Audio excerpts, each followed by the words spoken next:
Tavo lėlės, kas tai yra? Kas tai per kūrinys?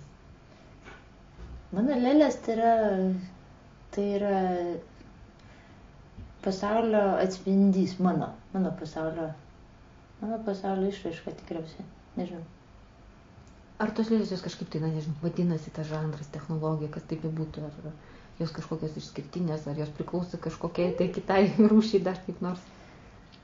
Niekaip jos nesivadina, jos yra lėlės. Tai tiesiog šiaip, jeigu kalbant taip aukštom frazėm, tai yra autorinės lėlės tiesiog. Ir viskas. Bet jos yra iš įvairių gyvenimo sričių, amžių. Truputį papasakok apie tą savo lėlių pasaulį. Ne, jokio realizmo pas mane nėra, yra tiesiog fantazija visiška. Jis jungia kažkokias tai temas.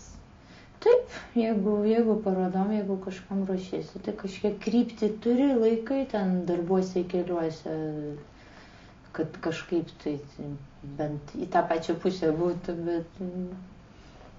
bet šiaip tai yra fantazijos reikalas, tai tas, kas gimsta galvoje, tas po to gimsta rankose ir viskas.